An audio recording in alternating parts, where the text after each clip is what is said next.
नमस्कार, मैं हूं आपके साथ अंकिता पाल। बुलेटिन की शुरुआत करते हैं। मुख्यमंत्री नायब सिंह सैनी ने आपको बताते चले कि बीते मंगलवार को चंडीगढ़ में सामाजिक न्याय, अधिकारिता और साथ ही अनुसूचित जाति एवं पिछड़े वर्ग कल्याण एवं अंत्योदय सेवा विभाग के अधिकारियों के साथ समीक्षा बैठक की है। बैठक में विभाग के राज्य मंत्री विशंबर सिंह भी उपस्थित रहे। बैठक में जानकारी दी गई कि पोस्ट मैट्रिक छात्रवृत्ति योजना के तहत अनुसूचित जाति के विद्यार्थियों जिनकी पारिवारिक वार्षिक आय 2.5 लाख रुपए से कम है और आवेदन के लिए पात्र है। ये योजना केंद्र राज्य सरकार 60:40 के अनुपात में क्रियान्वित है। और आपको बताते चलें कि वर्ष 2023-24 में 82,248 विद्यार्थियों को 151.46 करोड़ रुपए की छात्रवृत्ति दी गई। और इसी प्रकार से पिछड़े वर्ग पोस्ट मैट्रिक छात्रवृत्ति योजना के तहत 55,998 विद्यार्थियों को 36.32 करोड़ रुपए की छात्रवृत्ति दी गई है। मुख्यमंत्री ने अधिकारियों को निर्देश देते हुए कहा कि हरियाणा राज्य शुभ ज्योत्सना पेंशन योजना के तहत में अब तक 15,000 रुपए मासिक पेंशन दी जा चुकी है और इस राशि में वृद्धि की जाएगी। सीएम ने यह भी कहा कि मुख्यमंत्री विवाह शगुन योजना के तहत दी जाने वाली 71,000 रुपए की राशि में 61,000 रुपए पंजीकरण के साथ ही जारी की जाएगी ताकि संबंधित लाभार्थी अपने बेटी की शादी के लिए इस राशि को प्रयोग कर सके।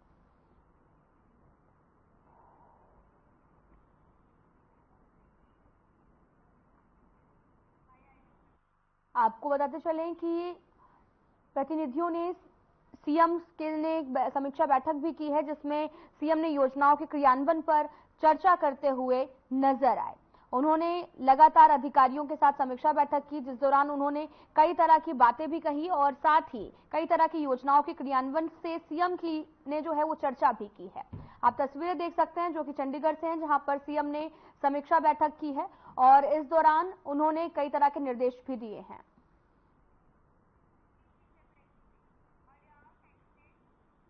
चंडीगढ़ से बड़ी खबर आ रही है जहां पर एनएसए 1980 के तहत हरियाणा में पहला केस दर्ज। बड़ी खबर इस वक्त की, रोहतक पुलिस ने बड़ा एक्शन लिया है। हरियाणा में एक आरोपी को मिली 1 साल की सजा। बड़ी खबर इस वक्त की टीवी स्क्रीन पर।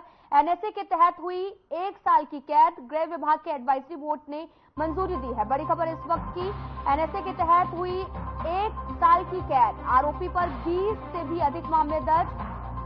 हरियाणा के डीजीपी शत्रुजीत कपूर का बयान सामने आया, आरोपी आपराधिक गतिविधि में संलिप्त रहा है। बड़ी खबर इस वक्त की रोहतक से जहां पर पुलिस ने बड़ा एक्शन लिया। रोहतक पुलिस ने एनएसए के तहत हुई 1 साल की कैद, गृह विभाग के एडवाइजरी बोर्ड ने दी बड़ी मंजूरी, आरोपी पर 20 से अधिक मामले दर्ज हैं। बड़ी खबर इस वक्त की टीवी स्क्रीन पर। एनएसए 1980 के तहत हरियाणा में पहला केस दर्ज हुआ है। रोहतक पुलिस ने बड़ा एक्शन लिया है। एनएसए के तहत 1 वर्ष की कैद हुई है। गृह विभाग के एडवाइजरी बोर्ड ने मंजूरी भी दे दी है। बड़ी खबर जहां पर आरोपी पर 20 से भी अधिक मामले दर्ज हैं।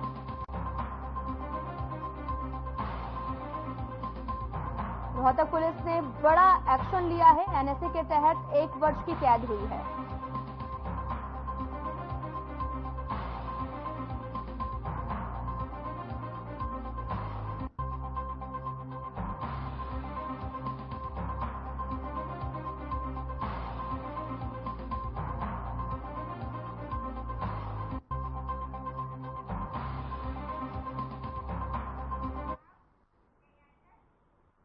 मुख्यमंत्री नायब सिंह सैनी ने एक समीक्षा बैठक की है जहां पर बाढ़ अधिनियम के तहत में कई तरह के सुरक्षा के इंतजाम भी करने की बात कही। आपको बताते चले कि मुख्यमंत्री नायब सिंह सैनी ने चंडीगढ़ में बाढ़ रोकथाम की तैयारियों को लेकर एक बैठक की अध्यक्षता की और बैठक में सिंचाई और जल संसाधन मंत्री डॉक्टर अभय सिंह यादव भी उपस्थित रहे। इस दौरान मुख्यमंत्री ने कहा कि रजवाहों और नालों के तटबंधों को जो है वो मजबूत करने के लिए मिट्टी भरपाई का काम तत्काल शुरू कर दें क्योंकि 15 जून के बाद में धान रोपाई भी शुरू हो जाती है, जिससे खेतों में पानी भरा होने के कारण मिट्टी उठाने के कार्य में दिक्कत आएगी। इसके साथ ही मुख्यमंत्री ने साथ ही अधिकारियों को भी स्पष्ट निर्देश दिए हैं कि अगर पिछले साल की तरह बाढ़ के हालात हुए तो दोषी अधिकारियों को बख्शा नहीं जाएगा।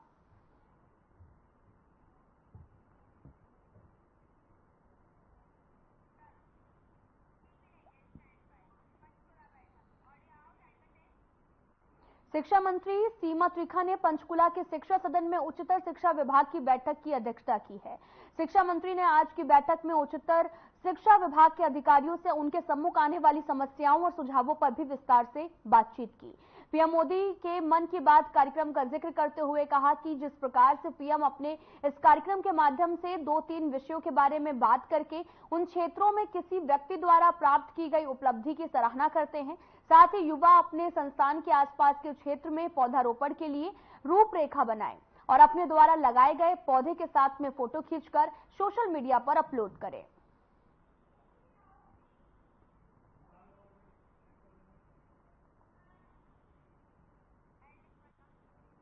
आपको बताते चलें कि लगातार शिक्षा मंत्री सीमा त्रिखा अध्यक्षता कर रही हैं और इस दौरान पंचकुला में उच्चतर शिक्षा विभाग की बैठक का आयोजन किया गया, जहां पर तमाम तरह के निर्देश भी दिए गए और समस्याओं को भी सुना गया। शिक्षा मंत्री ने उच्चतर शिक्षा विभाग में आने वाली समस्याओं और सुझावों पर अधिकारियों से चर्चा की है और साथ ही बच्चों से और अपील करते हुए कहा कि अपने साथ में एक पौधा लगाएं और उस फोटो को पोस्ट भी करें। दरअसल पौधारोपण को लेकर बल भी दिया गया है और साथ ही पंचकुला में उच्च स्तर शिक्षा विभाग की बैठक हुई है।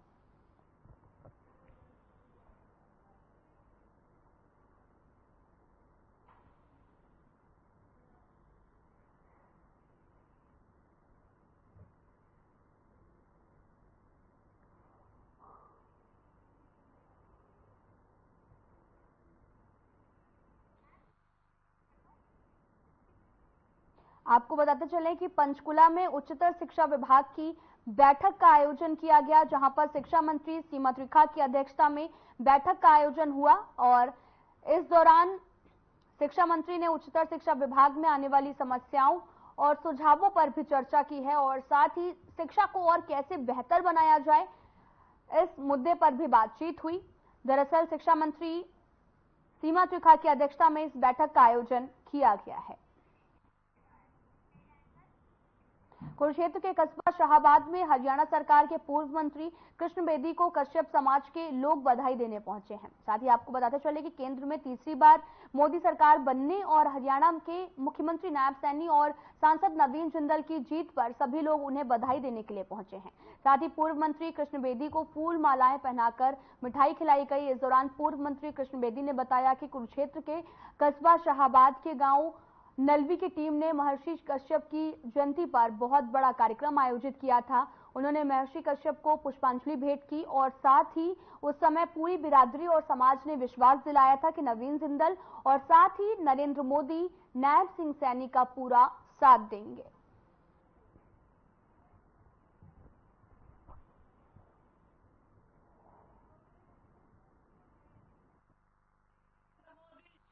मैं रंजीत कुमार कश्यप गांव ग्राम क्षेत्र नालवी की तरफ से अपनी टोटल कश्यप बिरादरी की तरफ से श्री नवीन जिंदल जी जो कि बीजेपी के सांसद है और भाई कृष्ण बेदी जी दोनों का उनकी इस बीजेपी की सन 2024 की जीत के उपलक्ष्य में उनको हार्दिक बधाई देने दिल की गहराइयों से बधाई देते हैं। पूरी टीम के साथ यहाँ पर पहुँचे हैं और उनको हार्दिक बधाई देते हैं, हार्दिक अभिनंदन करते हैं ताकि हमारा और हमारे क्षेत्र का आने वाले समय में संपूर्ण विकास हो सके। जी को कहना चाहते हैं कि जो हमारी नवीन जिंदल की जीत हुई है वो हमारे सारे हाँ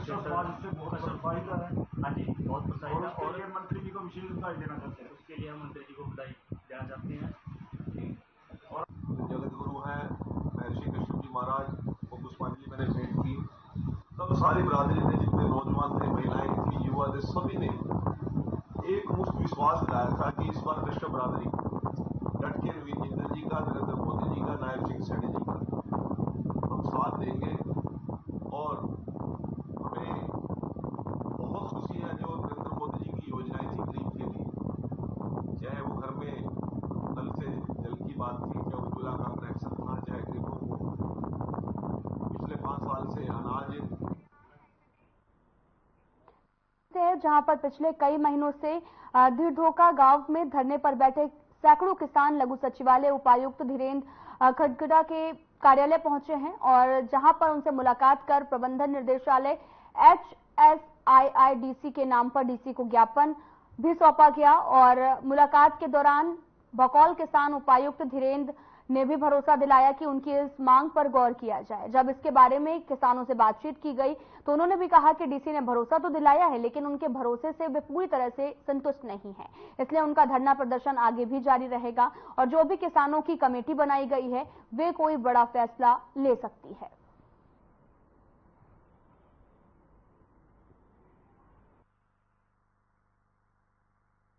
ये मामला लगभग 14 साल से अटका हुआ है और आज 29 फरवरी से भारतीय किसान यूनियन और रवि आजाद के नेतृत्व में धरना चला हुआ है। लगभग 100 दिन से ज्यादा का समय हो गया।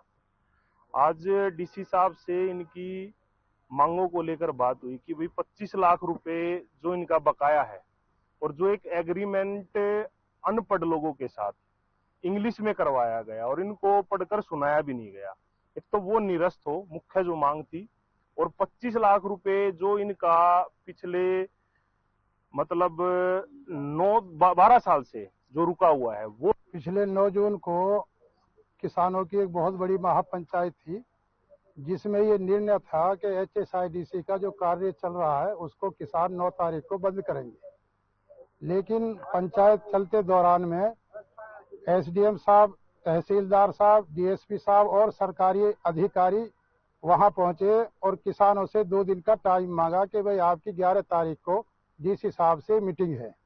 तो आज हम DC साहब से मीटिंग करने के लिए आए तो DC साहब की बातों से किसान संतुष्ट तो है लेकिन अभी पूरा संतुष्ट नहीं है। सबसे पहले आप सारे पत्रकार साथियों का बहुत बहुत धन्यवाद जो आज हमारे जो नौगांव के किसानों का जो मसला था आज डीसी साहब ने जो बुलाए थे और आप ऐसी तेज गर्मी में आप किसानों की जो दुख दर्द को समझते हुए आए तो आपका मैं तहे दिल से शुक्रिया अदा करता हूँ, धन्यवाद।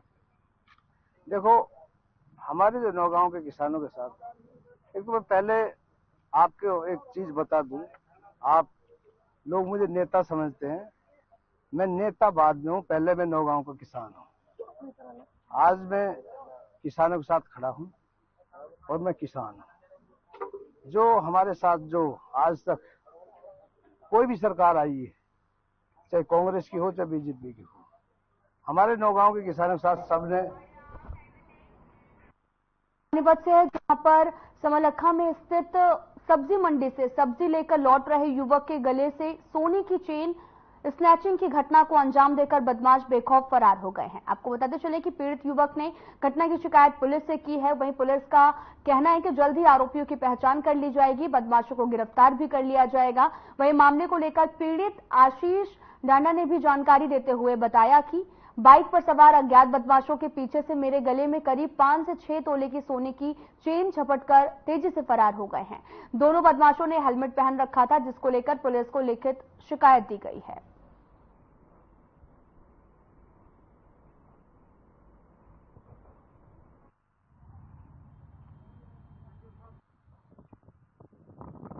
साइड से सब्जी लेके आ रहा था और अपने घर जा रहा था।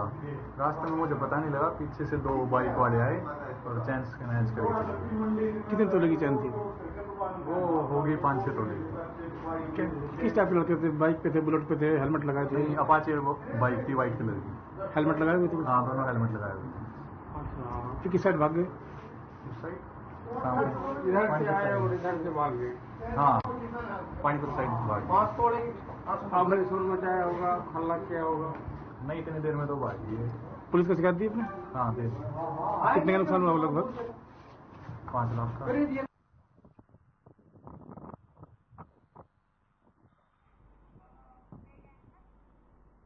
अंबाला के मंडोर में दवाई की फैक्ट्री में आग लग गई है और आग लगने के कारणों का अभी तक कुछ भी खुलासा नहीं हुआ है।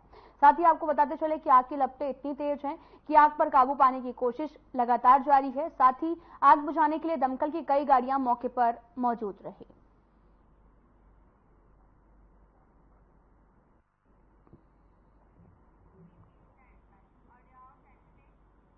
कुरुक्षेत्र के लघु सचिवालय के सभागार में इस पहल के तहत 9 बजे से 11 बजे तक समाधान शिविर में आमजन की समस्याओं को सुना गया और उनका समाधान भी किया गया है। उपायुक्त शांतनु शर्मा सहित अन्य अधिकारी भी मौके पर मौजूद रहे। इस मौके पर करीब 20 समस्याओं को सुना गया और संबंधित अधिकारियों को आवश्यक निर्देश भी दिए गए हैं।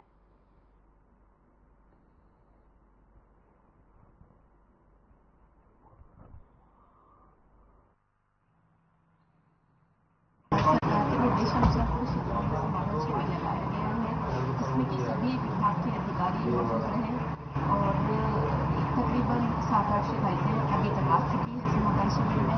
और जैसे कि निर्देश रहे हैं कि जो भी समस्या लेकर आता है उसका त्वरित समाधान किया जाएगा। समाधान पॉसिबल नहीं है, कोई भी हेडक्वार्टर से रिलेटेड अगर कोई उसमें इंफॉर्मेशन चाहिए तो हम लोग तुरंत वहाँ पर हेडक्वार्टर से हायर करके उनकी समस्या का संपूर्ण समाधान सुनिश्चित किया। कुरुक्षेत्र के कस्बा शाहबाद की गीता कॉलोनी वार्ड नंबर 2 में पिछले कुछ दिनों से सीवरेज ब्लॉक होने के कारण सीवरेज का पानी घरों में बैक मार रहा है, जिससे लोगों को काफी परेशानियों का सामना करना पड़ रहा है। आपको बताते चले कि लोगों का भी कहना है कि अब सुनवाई नहीं हो रही है, तो नगर पालिका में धरने प्रदर्शन करने को मजबूर होंगे। वहीं पार्षद अजय तुषार ने भी कहा कि इस संबंध में संबंधित विभाग के अधिकारी को भी शिकायत दी जा चुकी है, लेकिन अगर सुनवाई ना हुई तो स्वयं भी मोहल्ले के लोगों के साथ धरने पर बैठेंगे।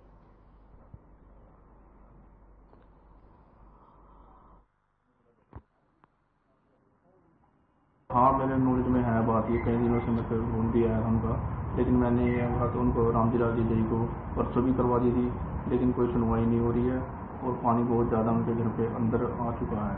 लेकिन अगर जो इसकी सुनवाई जल्दी नहीं हुई तो हम सारे मोहल्लेवासी और उनके साथ मैं भी कुछ धरने पे बैठूंगा।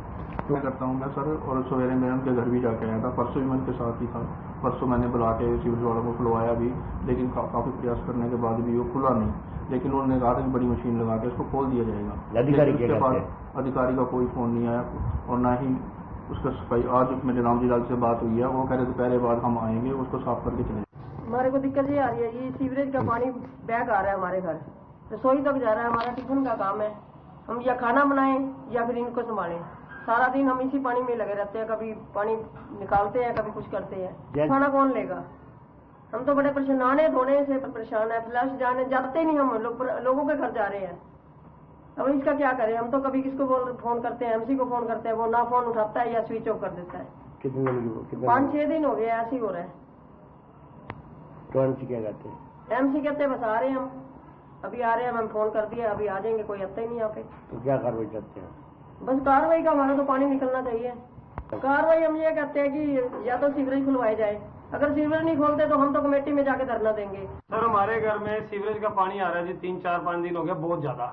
हमने कई बार अपने एमसी को भी फोन कर लिया, फोन उठाता नहीं। पहली बात तो फिर उठाएगा तो कह देगा मैं आ रहा हूँ ना, उसके बाद कोई आता है। फिर एक रोहित नाम का लड़का है, सत्यानगर में ही रहता है, उसको फोन करा, वो बेचारा लेके भी आया पब्लिक हेल्थ वालों को, उन्होंने बार खड्डा भी मारा। वो 2-2.5 घंटे वहां पे घुड़ते रहे, फिर उन्होंने आगे से मेल और चेक करे सिविल हॉस्पिटल तक, कह रहे सारा चौक है, जब तक ये ठीक नहीं होएगा तब तक। सीएम नायब सिंह सैनी की ओएसडी की नियुक्ति हुई है। आपको बताते चले कि वीरेंद्र सिंह को ओएसडी बनाया गया है। वीरेंद्र सिंह सोनीपत जिले के बड़सर गांव के निवासी हैं। आपको बताते चले कि हरियाणा के सीएम कार्यालय यानी कि सीएमओ में एक नई एंट्री हो गई है। भारतीय किसान संघ के प्रदेश महामंत्री और पूर्व सीएम मनोहर लाल के ओएसडी रह चुके वीरेंद्र सिंह अब सीएम नायब सिंह सैनी के ऑफिसर ऑन स्पेशल ड्यूटी होंगे। दरअसल वीरेंद्र सिंह राष्ट्रीय स्वयंसेवक संघ के समर्पित कार्यकर्ता रह चुके हैं। इससे पहले वीरेंद्र सिंह जो हैं वो 51 नंबर पर विधायक दल की जिम्मेदारी भी देख रहे थे। वीरेंद्र सिंह सोनीपत जिले के राय विधानसभा क्षेत्र के रहने वाले हैं। प्रदेश के वित्त मंत्री आपको बताते चले कि जेपी दलाल और भिवानी महेंद्रगढ़ लोकसभा क्षेत्र से नवनिर्वाचित सांसद चौधरी धर्मवीर सिंह ने लोहारू विधानसभा क्षेत्र के लोहारू, बहल और सिवानी का भी दौरा कर लोगों का धन्यवाद किया है। इस दौरान उन्होंने कहा कि कार्यकर्ता की मेहनत और सरकार की कल्याणकारी योजनाओं की बदौलत ही बीजेपी को भिवानी महेंद्रगढ़ लोकसभा क्षेत्र से जीत मिली है। उन्होंने ये भी कहा कि बीजेपी के संकल्प पत्र के वादों के मुताबिक विकास कार्य करवाए जाएंगे और हर वर्ग की भलाई के लिए कार्य करेंगे।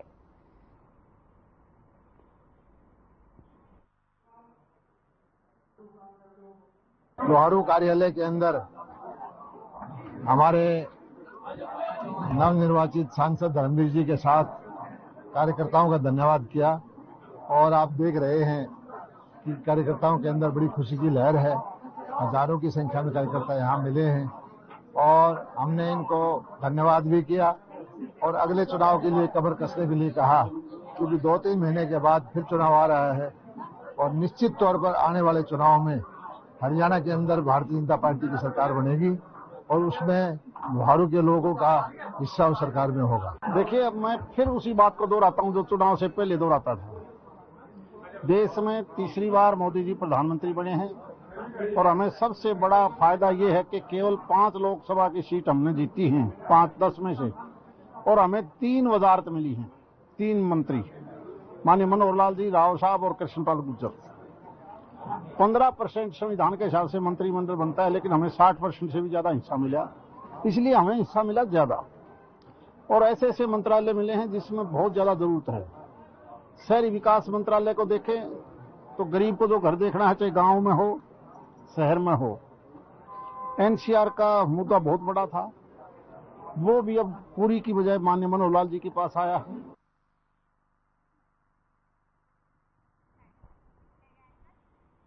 तो आपके राष्ट्रीय महामंत्री डॉक्टर संदीप पाठक ने कहा कि सभी कार्यकर्ता पदाधिकारियों के साथ बैठक की गई है।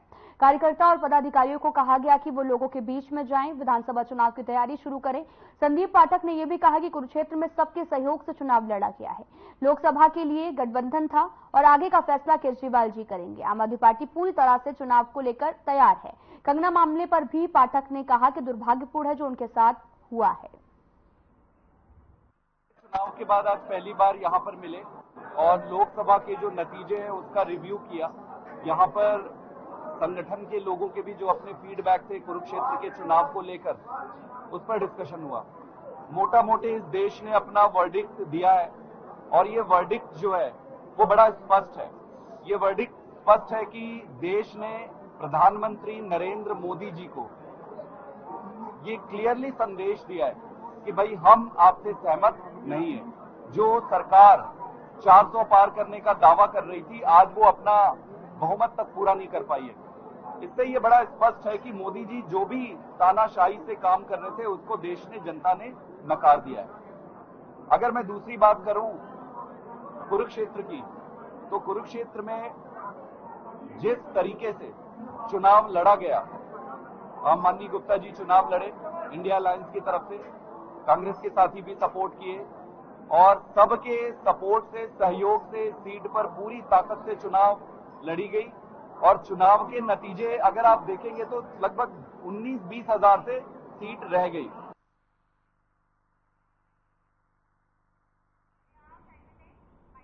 राजपुरे में इतना ही। नमस्कार।